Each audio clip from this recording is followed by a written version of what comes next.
Welcome to the Forum. My name is Dr. Manuel Zamarripa, and I serve as the Dean of Counseling at Austin Community College. The Forum is a roundtable talk show that gives us space to openly discuss topics concerning ACC and our community with various faculty, staff, and students. On today's episode of the Forum, we hope to break down the state of mental health, not only in our region, trend-wise, but specifically discussing how kids, teens, and adults are doing right now. There are challenges facing everyone on some level as our city is rapidly changing. The pandemic continues on, and while life has likely adjusted somewhat, even for those in our audience, as we push onto this new normal. Joining me in our discussion today is Adam Lenker, who works with me at ACC in counseling with students at the college. Cynthia Johns, who works with high school teens in the Round Rock ISD district as lead counselor at Stony Point High School, and Chloe Picot-Jacobs, who joins us from Austin Child Guidance Center, working with many younger age children and families in our region. Thank you so much for being here with me today. Let's get started. What do we know about mental health in Central Texas right now? We know about 20% of adults in Travis County experience more than 5 days of poor mental health per month.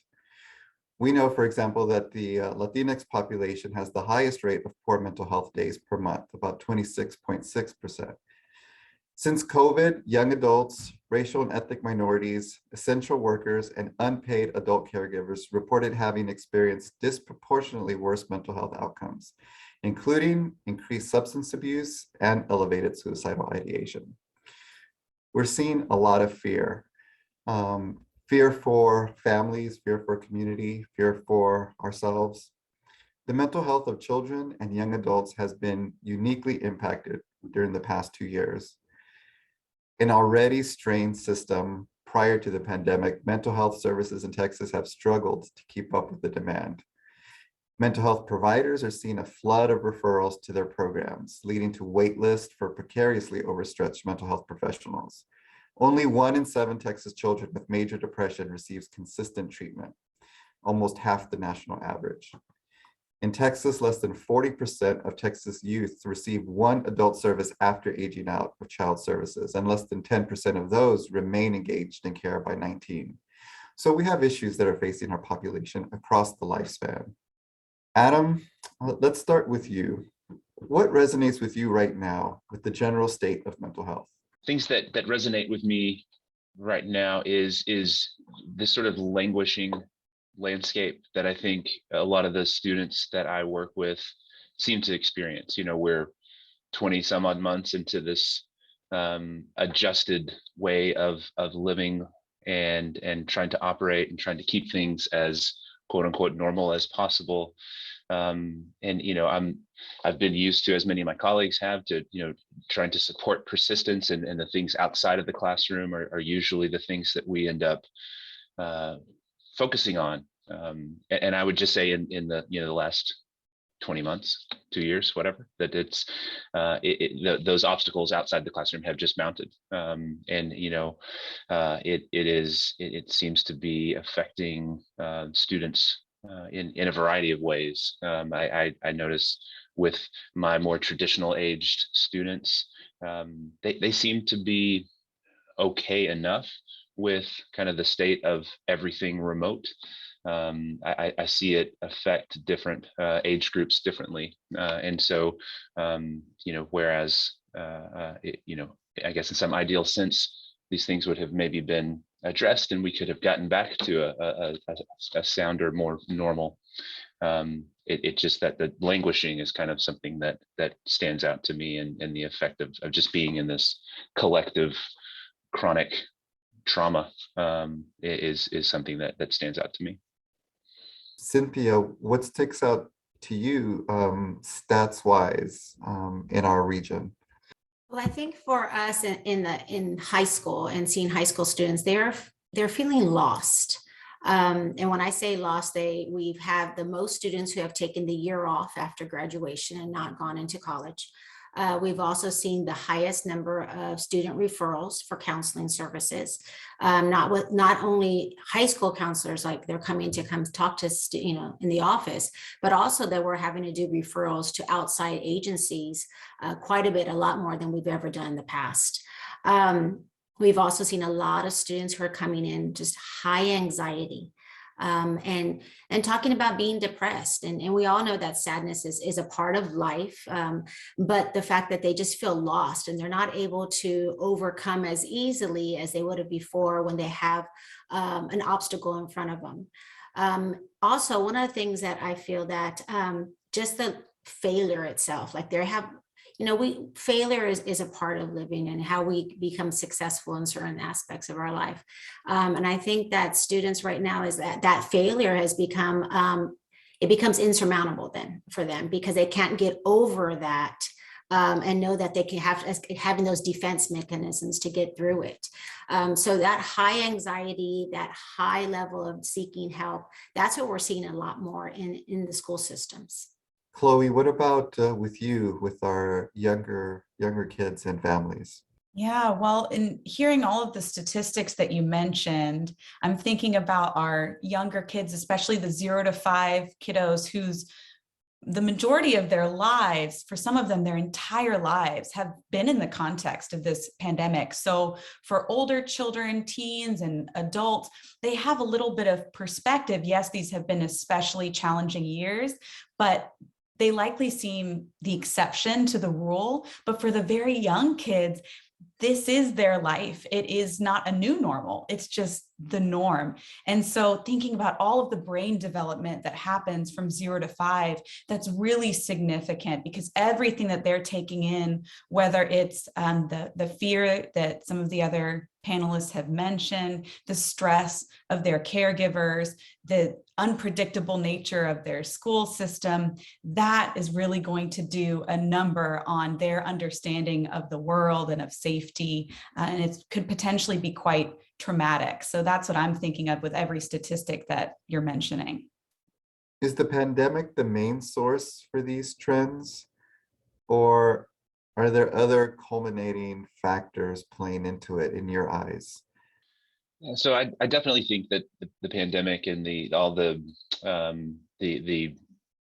ways that the pandemic has disrupted everyday life, I think that's hard to escape, that is kind of this touch point for everything. When Cynthia was talking about just this sort of feeling of being lost, I think that was something that resonated with me in hearing hearing students that I work with, that it's the loss of what to them was normal and now this sort of adjusted normal. But I think that with other things like the climate concerns or social justice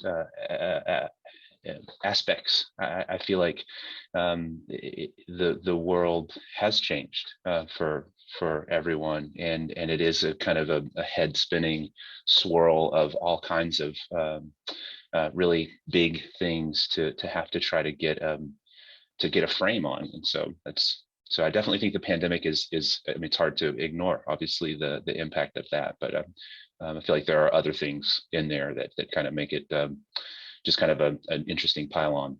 That definitely resonated with me because when we talk about the pandemic, I think the pandemic has absolutely changed every single person's life. And I talk to the kids and I tell them this: you're a part of history now. Like, we are going to be written in history books at this time, and we're going to be looking at how we got through this, and that there needs to be just that feeling of like, we can get through this. We're going to get through this. Look at all the things that have happened in our past, in our history. But I think Adam is absolutely right that we have had so many things happen in the past year.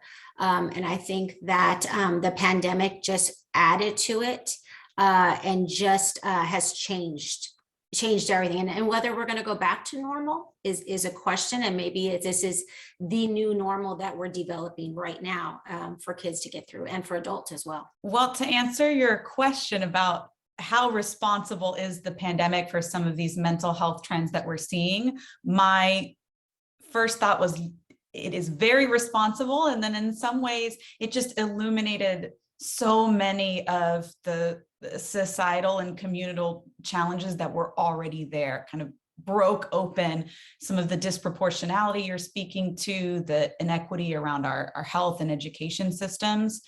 At the same time, I know at Austin Child Guidance Center, we have a huge focus on trauma-informed care. And part of that is at intake, asking our clients questions about the stressors in their lives. And the pandemic comes up again and again, whether that's because of job loss from caregivers or really unpredictable classroom schedules, being in person and then at home, and in person and then at home. So there were a lot of challenges our community was facing prior to the pandemic. Again, we were already seeing so much disproportionality. Unfortunately, our communities of color were suffering disproportionately in a lot of ways, and the pandemic really shone a light on that. And again, it is specifically being named by kids and their caregivers as a major stressor. So it's a bit of both. Thank you. Thank you all for sharing your thoughts from what you're seeing and your experiences. We're going to take a short break right now, but we'll be back to continue this conversation on the state of mental health. Need cash for college? Sure do. Well, nearly 100% of students who apply get free cash to pay for their education. She gets money. He gets money. She gets money. Not him, he's fine. They're all getting free money to spend on rent, books, gas money, tuition, anything you need to fund your new career, and it takes less than 5 minutes to apply. It took me less than 5 minutes to apply. Don't miss out.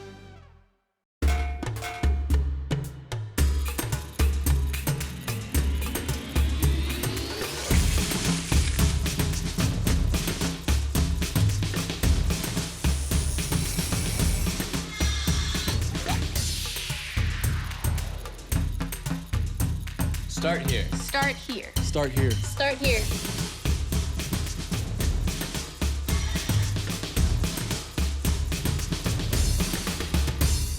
Welcome back to the forum, where we are talking about the state of mental health in our region with some experts working with children to college adult age individuals. I want to hone in on our younger children right now. So Chloe, how are younger children and their families doing right now in your eyes? We see a lot of stress amongst early childhood educators, as well as the parents and caregivers of young children. And I'm speaking about those adults in kids' lives because we know that the stress of the adults, and especially for younger kids, makes a huge difference on their well-being. And it's a little bit different than for older children because our 0 to 5 age group don't typically pick up the phone and talk to a friend. They don't usually process verbally out loud and express exactly how they're feeling or what they're managing in words. And they are even more reliant than older children on their caregivers' mental health, right? Because we know that if a parent is really dysregulated, if they're experiencing anxiety, depression, a huge change in their lives, that is going to directly impact the well-being of kids. So just knowing how overwhelmed our teachers are and parents are, then I'm thinking about the mental health of those young kids. We do definitely hear about bigger behaviors from our 0 to 5 kiddos. And that is what we would expect, because for that age group, stress is going to present as more of the externalizing behavior. So that might be tantrums, acting out, physical aggression and verbal aggression, because that's how younger children tend to express their stress and even potentially a trauma response. So the well-being of those adults, again, is going hand in hand with the well-being of our younger kids. What are you seeing with the schools and the centers that you all work with? What are you seeing as areas of concern, I guess other areas of concern or other things that maybe are also coming up for you? Well, certainly since the pandemic started, we have seen a really different landscape with early childhood centers. They have been impacted really significantly in a lot of ways. One thing that we're seeing, which is a huge challenge, is teacher turnover, even more than before. You know, education is a really tough career field. There's always been a degree of turnover, but we're seeing that much more now. And that impacts children's mental health because each teacher change is a new unpredictable source of stress. So kids build really strong attachments with their caregivers. And when I say caregivers, I'm including those early childhood teachers. So as those teachers are coming and going or subs are filling in, of course, trying to do their very best, the kids with each transition might experience a bit of a setback. And I'm not talking about academically, I'm really talking about with their social emotional skills, with their trust of adults, with their own emotional regulation, because new folks are coming in and they're starting from scratch with those really important attachment relationships. So the stressors that we've seen from the pandemic, masks, COVID testing, quarantining, are there other maybe extreme ways that you haven't mentioned that maybe are affecting children, and or are there other factors as well that have affected this younger population in your eyes? You've already mentioned some, so I just want to make sure that we get a full picture. When I think of the major stressors for the younger kids, personally, the masks and the testing don't come top of mind, really. It's more the general sense of unpredictability and back and forth, a little bit of chaos, because those are the things that are going to really impact the developing brain. So seeing folks in masks, if that's what young kids are used to, it may or may not stand out to them. It stands out to the older kids and to adults because that's not the baseline for us. We're used to seeing people's faces. But for really young kids, it may be all that they remember. So I'm thinking more about going to their classroom where it's safe and they understand the schedule, the routine for a few weeks, and then all of a sudden, they're back at home for 2 weeks due to COVID exposure and quarantine. And of course, the adults know why they're back home, but for the kids, this happened all of a sudden. So I think about all of these moments in young children's lives that feel like they're out of nowhere, because sometimes adults don't fill in the really little ones like they would an older child or another adult about what's going on. So for kids, they wake up and it feels like almost anything could happen. They could be at home, or somebody they love could be sick, or they could be at school. And all of those really big transitions become quite confusing and stressful for young kids. So I think about that lack of predictability and routine top of mind. And then, of course, having a caregiver who's incredibly stressed can impact the child's whole nervous system. They really feed off the energy of the adults. I mean, and that's for an important safety reason. Younger children have to tune into their adults to know, am I safe? Is the world safe? And so when adults are dysregulated, even if they don't say it in their words, kids absolutely feel that and their nervous systems are impacted. So again, I really think about that baseline stress of their parents and teachers and how kids are likely to have nervous systems that are dysregulated at baseline.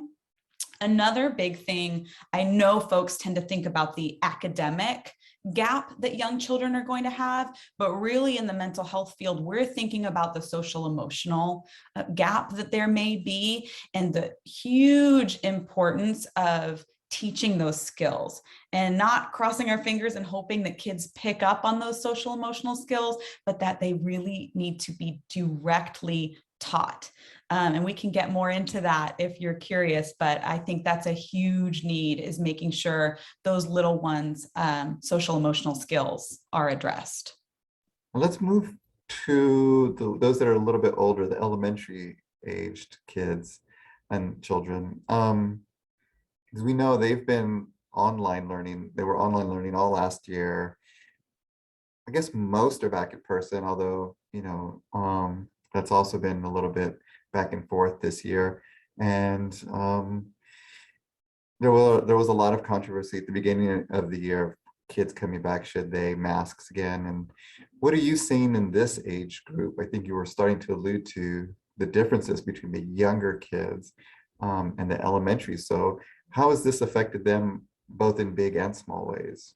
So our elementary school kids, the majority of them do know the big differences that exist today versus when they were younger. So they have been in school without masks, or where they were expected to go in person every day for years, and then all of a sudden we're at home. And so I think for those kids, adults can be talking to them, addressing those differences directly and talking them through what is still the same, where can they find comfort and consistency, and what may happen in the future, and acknowledging we don't know everything that's going to happen. There are some things that are out of our control and some things that we can control. Those elementary school children are really capable of talking through how they're managing, of expressing themselves verbally. But again, if no one has taught them those skills, if we're not having those conversations, then they may not have the opportunity. The elementary school kids on the younger side, we may still see their stress response come out in behaviors, but they are a little more likely than the very young children to be able to process verbally and talk out loud. What should we keep in mind to help these younger children down the line? Focusing on the skills that are going to serve them throughout the lifespan. So I know, as tempting as it is to think about their school performance, to really think long-term. Does my child need to expand their emotional vocabulary? Do they need deep breathing and mindfulness to regulate their bodies? Do they need support with problem solving or making friends? And again, I know that doesn't come to mind when your kids are in school. You want them to succeed and academics take this huge focus, but trying to keep in mind that without those social emotional skills, they are not going to be as academically successful. So those things really go hand in hand. And just remembering, as stressful as it is to think about the school that kids have missed or been virtual when they once would have been in person, to give them the opportunity to thrive by allowing them that time and that energy from adults directed at their social emotional learning. We're going to take a short break right now, but we'll be back with more on our high school teens. So stay with us. Let's get started. My name is Jackson. I want to be a scientist like Einstein. They do lots of experiments. That's awesome. Oh, wow. ACC students get to do experiments like this all the time. And the best thing is to help people. Science rocks. Remember, kids, you can be anything you want to be. Don't think you have time for college? Think again. ACC Online works on your schedule. It's one of the top 20 online colleges in the US. Not to mention how much you'll save compared to other area colleges. And you still get all of the free support services offered online or in person. Your choice. Get credits now to transfer to a 4-year university, or skill up for a new career that you love and that pays. ACC Online, anytime, anywhere. Welcome back to the forum. We're discussing the state of mental health in our region. Now I'd like to hone in with Cynthia to chat a bit more about what we're seeing with our high school students. Well, this has been a really challenging time for high school students, no doubt. Most schools were virtual last year, so online learning was how many were experiencing school. Social events, sports, and extracurriculars have all been disrupted. So that outlet for activities outside school has also been more complex. Many students have gotten lost or feel very depressed about the future. What are you seeing? Well, I think it was 18 months of abrupt changes. For us at the high school level, we were, before spring break, everybody is in school, everything is normal, and then we left for spring break and never came back. And so there was a lot of abrupt changes that just kept on coming. We came back the next school year, we were in school, and then all of a sudden schools got shut down. And so we were back. So I think that just the change has been so abrupt that we were going all virtual, come back in person, all virtual. So it just kept going back and forth. And so I think that has been very difficult for students, because some of our students have done great virtual. They really liked it, and they became accustomed to how to do it. And then now coming back, that's been a change. And technology now, and I keep telling people my learning curve in technology has gotten a lot bigger. And so the kids have gotten really, really good at it as well. But I think it's just that the back and forth, some students see the benefits of virtual. Some students they just had such a difficult time doing virtual. They wanted to be in person. But then it comes with that in person comes the social issues that we're having. And so students have been out for 18 months and that change of going back and forth. And now we're all in school and we're all in classrooms. And our campus has almost 2,700 students. So to go from being virtual and being, just one-on-one and being at home as compared to now being in a classroom, that has brought in a whole different level of social anxiety that we had never seen before. So I think that change has been very, very hard for some of our students. And that's where we're seeing that a lot of them they feel very depressed. They're not seeing the future as bright as it once was. We also know that many students who graduated from high school in our area in 2019 and 2020 did not matriculate to college. This is likely due to the pandemic, of course, but what are your thoughts on that? Well, we saw a lot of students take the year off and edit it. We have never seen that many students just not go into college. I think there's a couple of reasons for this, is that they really didn't see the purpose. Right now, the world is changing for them, and they couldn't see what they were going to do for the rest of their life. So that was hard for them to envision. Their future in general. Another one had to do with job security. We saw a lot of jobs, being cut. We've seen a lot of our parents lose their jobs. We've seen a lot of students move in and out of our areas because of jobs. Either they've lost them or they've gained them, and they've had to now pick up and move and relocate into a different city. In order to get them get back on track, I think what we have to do is just let them know they need to go talk to somebody. They need to envision very small goals for them. We know that, a marathon, it takes a while. You have to get through the first mile. And so just for them to have short goals that they can plan out, that they can actually envision themselves doing and completing, I think is going to help. They have to have those small goals and laying out plans for them. Change has been very abrupt for them. So we need to really lay out, like, what do you want to do? What are the small things that you can do in order to be able to get to your main goal? And so we do request, we're constantly telling our students, we're out in classrooms again and talking to students about talking to counselors, talking to their teachers, talking to their parents about what they're feeling. And it's okay if they change their minds on what they want to do.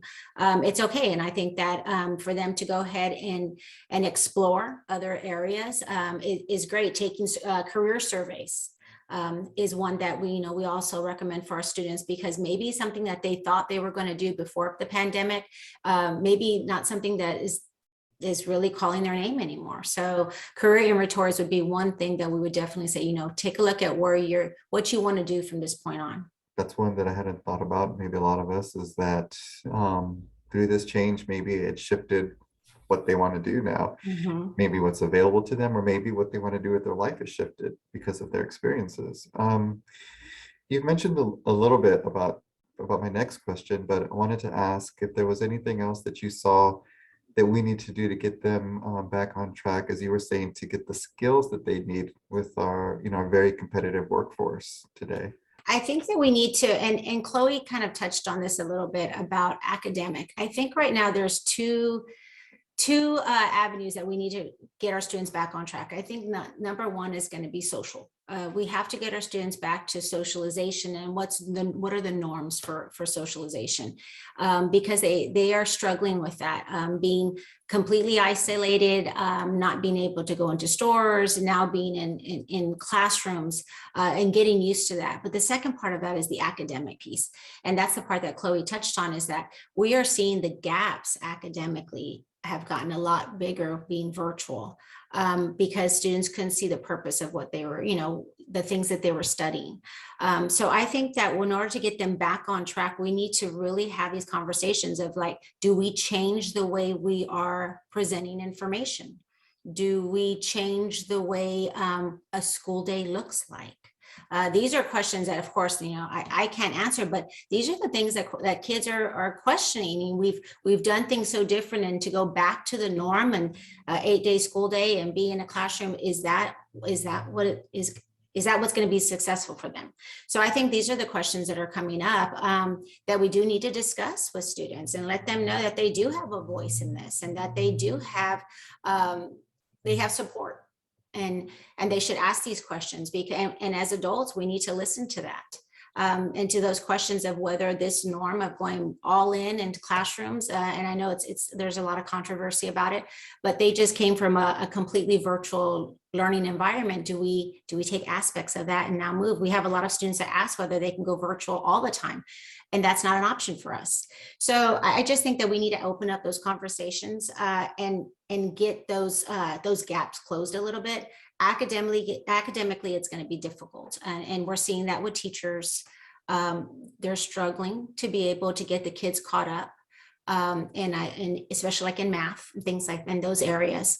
So I think this is a very big conversation of how we can go ahead and close those gaps academically and get them back on track, and also socially, going back to socialization 101. And being in the classrooms, and I hope that answers that question, because there's so many pieces of, and I wish I had the answer of how do we get back on track. That would be the $1 million answer, but I think we all got to try in small steps to be able to get back on track. For high school students, are you seeing that is where they're needing the most assistance these days, or is there another area where they're needing the most assistance? I think in the two areas, academic and social, in order to kind of get them back on track, I think they need to, we need to go back to routines. I think routines have been disrupted for our high school students. That we need to go back to. And I know that's difficult when you've been out of the norm or parents are working from home, but that really does help, even, from the younger age all the way to the high school kids. We need that routine for them. I think they need to have conversations with their parents about feeling the stress. And if they understand where their parents are coming from and how they feel about it, it will open up more conversations. I think the other leading factor right now is stress. We are seeing stress across the board. As counselors, we've gotten back into the classroom to really talk about stress is normal. Stress is normal in every single job, every avenue of life, but how do you deal with stress? So as counselors, we've gotten back into the classrooms to talk about what can make you de-stress in any situation. We've talked about stress balls. We've actually brought materials, the counselors brought materials to make stress balls, not only for students, but for teachers, because we know the teachers are needing it just as much as the kids are right now. Breathing activities, calming techniques. But also we've gotten back into the classroom, and just recently we did a lesson on just being kind and addressing not only socialization in the classroom, in the school, and anywhere you go, but also on social media, because social media has been huge for our high school students. They use it a lot. They live on it. And I know that that's a big piece in their socialization as well. Well, let's talk about social media. This is definitely a big area in how teens connect and engage with each other. How have you seen this play into teen mental health? Well, when you have students who follow well-known TikTokers or things like that, you're seeing that a lot of the behaviors they try to emulate. So we actually have seen social media come up quite a bit. Because I think when you're behind a screen, it's really, really easy to respond quickly on your opinion and not realize or take into consideration how the person may feel when that's not on the screen. So we've really tried to push out the think, is it true? Is it helpful? Is it important? Is it necessary? Is it kind? Does it make people feel good? And so social media has been, has played a huge part of the pandemic, because with 18 months being virtual, we had students on platforms. They've learned how to make TikTok videos. But we've also seen the negative aspects of TikTok as well, and within our schools, as to seeing the vandalism. And I would have never thought in all my years that I would have seen, bathrooms look like the way they did, and not understanding really the purpose of that. And then, seeing the next TikTok challenge, slap a staff member. We were in shock about that. We couldn't believe that that was something that that students would take and, actually follow through on. So I think that we've got to go back to talking to our kids about, yes, social media is great. It definitely has a purpose in it. It raises awareness for so many platforms that we really need to raise awareness. Equity, some of our social reforms. We have to have that platform, but at the same time, using it wisely and using it to help others. And so I think that that's where those conversations have to, start, and parents have to start those conversations as well at home and setting those boundaries for them. So social media, it's here to stay, as much as there are certain aspects of it that we don't like in the education system, but it also has a platform to talk to students about scholarships and college applications and doing well in school and learning studying skills. So as much as it has its negatives, I think it also has its positive, and we just have to take what we can from it. You were also mentioning them talking to their parents and the parents' roles in their lives.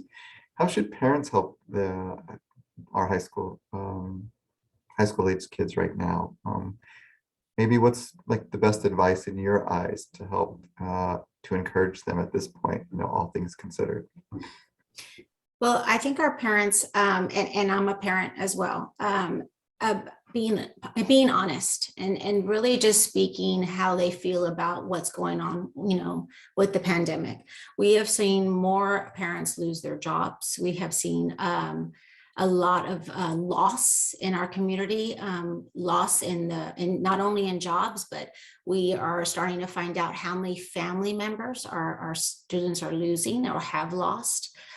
So I think that in having those conversations, being very honest with your teenage, student, and telling them how this is affected and that they're going to get through it, and talking about resiliency. And I know that when I keep saying the word resilient, it's very hard, because how do you get through something like this? We don't have the answer, but having those conversations that show positivity, that show kindness to others, and show that that we're going to get through this, I think will be a great message for our students to hear, because they have to go back to having those defense mechanisms to be able to get through something like this. And so I think teaching resiliency, starting in the households right now, will actually help. We're going to take a short break, but stay with us. Want to get ahead, save money, and start college strong while you're still in high school? Take college classes for free with dual credit at Austin Community College.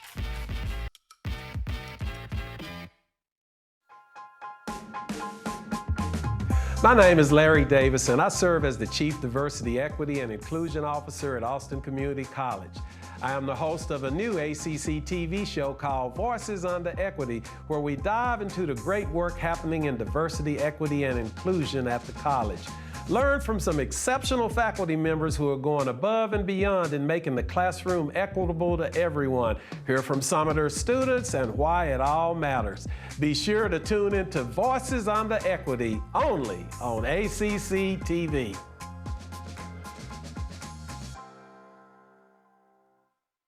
Welcome back to the forum, where we are discussing the state of mental health in our region.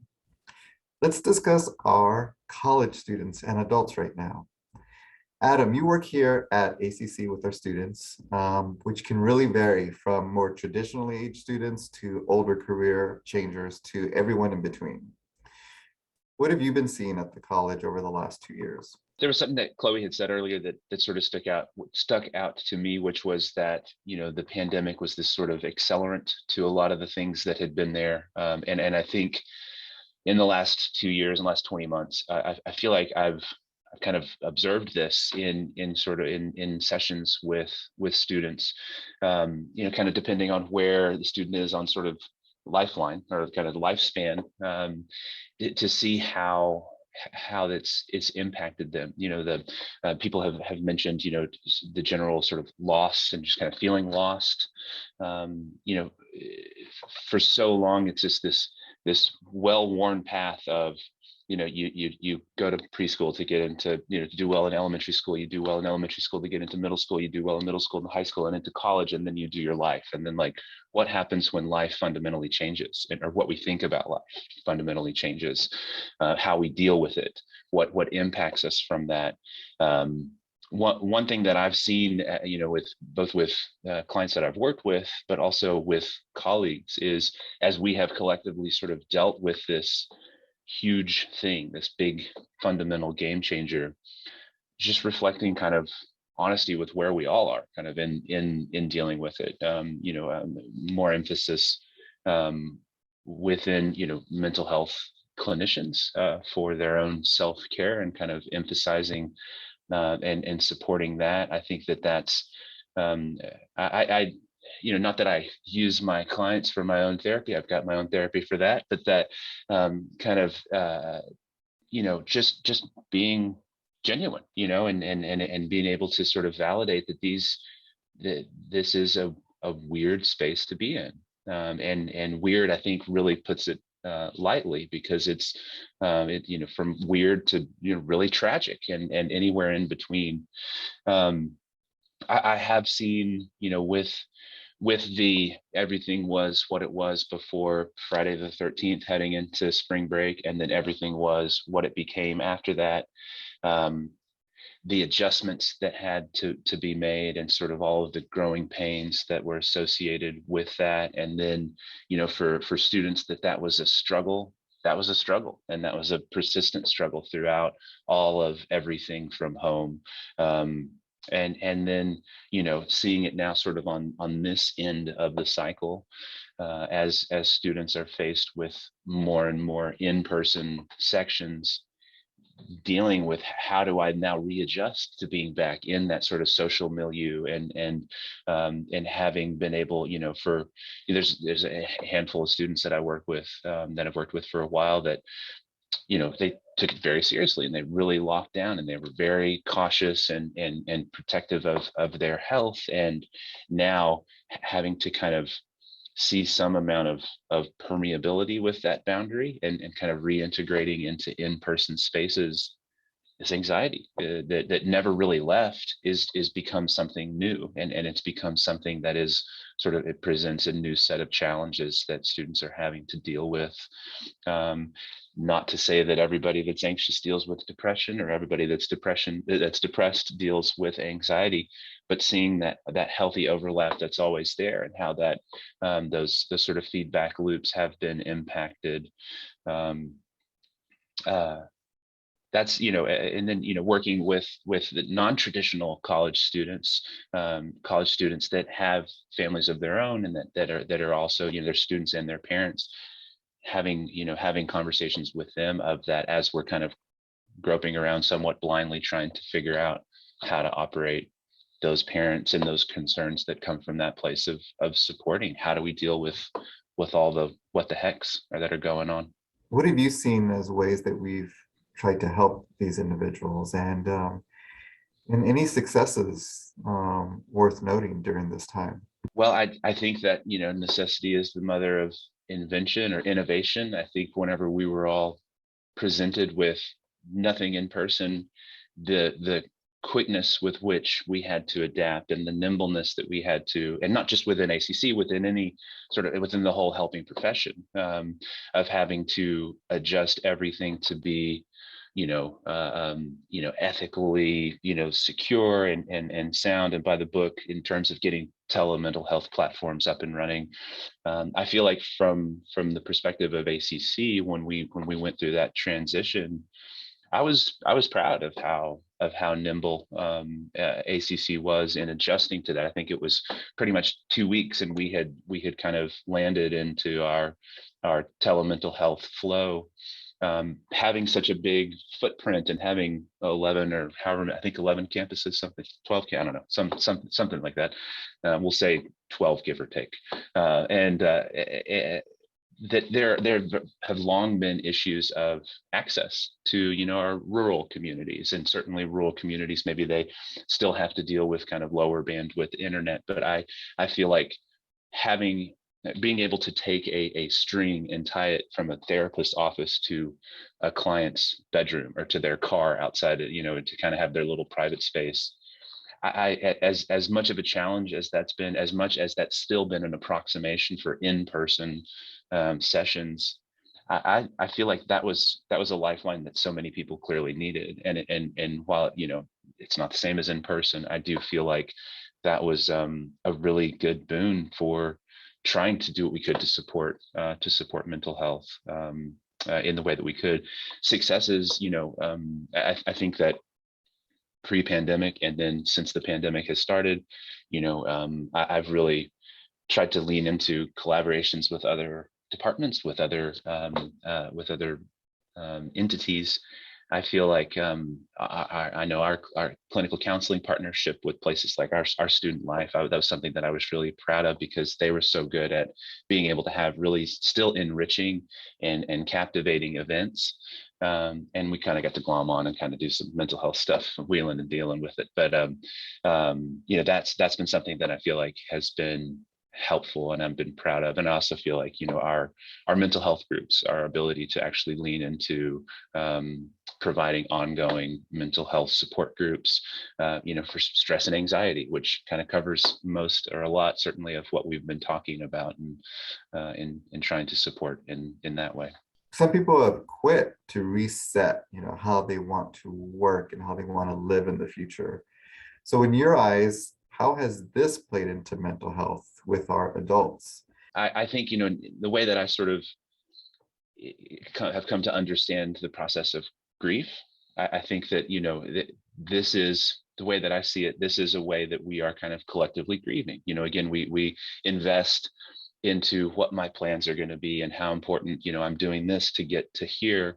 And whenever I feel like that's sort of changed, or there's been, cloud of uncertainty that has come into it, that can be a process where I'm kind of reeling, and how do I kind of make sense of this, and how do I become okay with the way that this has changed? And I think in that process of trying to be okay with it, that to me, it seems like that's where that sort of stepping back and, and kind of reevaluating things, from conversations that I've had with, colleagues and people in my personal life, that this has been a process of sort of reprioritizing or reexamining where my priorities are, what is really important to me whenever, it can be as serious as life and death situations, or just certainly, drastically life impacting situations. What's really important, and if what I'm doing aligns with what I still feel like is important, okay. But if it doesn't, how do I go from there? How do I kind of reformulate some idea of what feels important to me to do with the way that the world looks to me right now? How do you think these changes will affect our future workers or future workforce? I think that we have in these conversations, I think that change is probably the number one thing that I would like to come out of the pandemic. I think we do have to review how things have been done, how we have all the great changes that we have made in the pandemic and how we've evolved. Technology being one of them, being able to connect in my experience and with the technology of the pandemic, I have found different avenues to have conferences and conversations with parents, whether it be virtual, Google Chat, Zoom. I think that we have moved in great directions that will benefit us, but I think change is on the cusp, and I think it does need to be a conversation that I would hope would continue to happen, not only in education, but in all areas. Chloe, what advice for those right now, those younger children right now? What resources may be helpful to pass along to them? Well, the good news is that there is a lot of support out there. There are so many options. So I'll start by saying that help is out there, even for very young children. I would say for parents and teachers, just to make space, even for the very little ones, and to focus on prevention of major mental health crises for our little ones as opposed to intervention. It's so much easier to focus on prevention for those young kids. And so do not hesitate. Call Austin Child Guidance Center, speak to your child center leadership for referrals in the community. We are so fortunate in Austin to have a lot of options in this arena. And if you're thinking to yourself, well, 0 to 5, could there be any mental health support out there? The answer is absolutely yes. So please don't hesitate to call us. We have individual and family therapy. We have parent groups, groups for children. We have a walk-in clinic. We now have our assessment services that are back. So just know if it seems like your little one is struggling, that is very typical right now, and help is definitely out there. Cynthia, advice for our high school age kids. What resources do they need to utilize if needed? And my advice is talk about it. Come see somebody, go look for somebody. We have counselors available. We have counselors available at every single campus. We have social workers available. We have teachers who are available to speak. And I think that it's going to be my number one advice is talk about it, get it out, explain to yourself. And so you're going to have support no matter where you go. We have a lot of agencies that we work with, and that we can refer parents and students to if we need to go ahead and continue counseling services. But I think just letting kids know that we are there to help, I think for me is advice. I want them to seek us out. That's what we're there for. And how about our college students and adults? Knowing when and how to ask for help when I need extra help. And I think that we're in a place where there's been a pretty significant sea change over the last quarter century, maybe a little longer than that, of kind of normalizing and making it okay to ask for extra help. And fortunately, that is more the case now than it has been, and that we're kind of dealing this sort of confluence of stressful events. And so that it is a strength to ask for extra help. It's not a weakness. People come to school to learn things that they don't already know. So you ask for the help of the teachers. It's the same thing, just getting input from people. For students that are at ACC, we offer clinical counseling, one-on-one, personal, confidential counseling. It's already paid for with student affairs fees. So, that's one thing that I hope, more and more students become aware of. So thank you all for everything you've shared. Well, that's all we have time for today. Thank you to my guest for really such an enlightening and interesting conversation on the state of mental health in Central Texas. As someone who works in this space day to day, the thing that I'd like to pass along, which is similar to I think what our guests are saying, is that don't do this alone. Get help if you need it. Talk to somebody. And as Adam was saying, remember that ACC is here for you as your community college to help out with a lot of this uncertainty right now that we're all facing. To explore more of our services for students here at Austin Community College, visit our counseling website for further information. Our doors are always open and we are here to help. So thank you all so much, and we'll see you next time.